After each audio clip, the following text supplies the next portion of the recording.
When Vladimir Putin first launched his war against Ukraine in February, many believed a ribbon had been crossed, after which the Russia's present relationship with its elites would never be the same. It was then that Putin began to be seen as desperate leader, no longer capable of normal interaction with the outside world. In recent weeks, however, this fragile faith has been rocked by the humiliating Russian retreat from Ukraine's Kharkiv region. The announcement of a partial mobilization looks like likely to become a full mobilization, and growing doubts over whether Russia can actually win this war, which leads in today's topic, Ukraine. Russia's defeat is inevitable. A momentum shift in the Ukraine war means Russia's defeat rather than victory is now inevitable, according to a former commander of U.S. Army Europe. Retired Lieutenant General Ben Hogg says the outcome of the war comes down to the will of the West versus the Kremlin. Then latter hoping weapon deliveries and other support packages do not actually reach Ukraine. The UK has committed more than $2 billion in defense donations to Ukraine since the start of the war, and recently promised to double that number of long-range multiple rocket systems from 3 to 6 weeks. The US has committed more than $255 billion of support as of June of 7th, while Lieutenant General Hoggs believes Moscow's logistics systems are becoming exhausted. By the end of 2022, he thinks Russia's forces could be pushed back to where they began in late February, when the invasion began.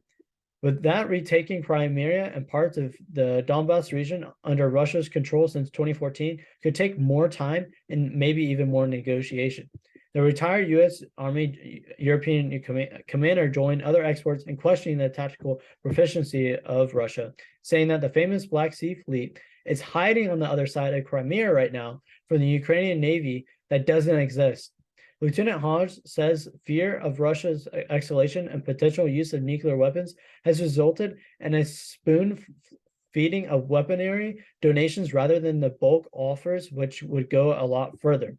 He estimated 300 HIMARS rocket systems in the U.S. possession compared to the 12 it has donated to Ukraine. Victory for Ukraine depends on the West deciding the threat Russia's escalation is low, he said, which would in turn lead to the provision of long-range precision fires, endless amount of ammunition, and improved missile defense capabilities. All in all, Russia's defeat is inevitable because if you look at the deaths of the Russian side is 70 to 80,000 soldiers so far, and it's not even, the war isn't even over. Compare this with the Afghan war or even the Iraq war. Furthermore, 217,000 Russian soldiers are injured, and so far the losses of technological equipment on the Russia side is in armored combat vehicles 5,501, 2,698 tanks, 1,730 artillery, 276 aircraft, 257 helicopters, and 16 ships and boats.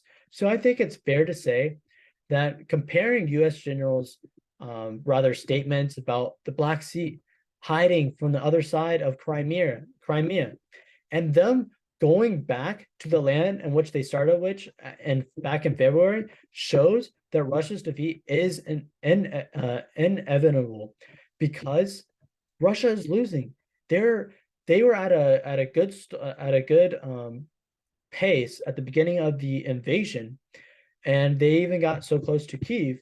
But so far, what we have been seeing, according to the U.S. general, and also by these losses of almost 300 aircraft and almost 300 helicopter as well, shows that there's a wild majority of stuff being broken, destroyed on the Russian side, including soldiers, that Russia has no way to make up these losses, particularly when sanctions are additionally on Russia and they are not able to, let's say, build new aircraft, build new helicopters, build new armored vehicles, or even replace these men.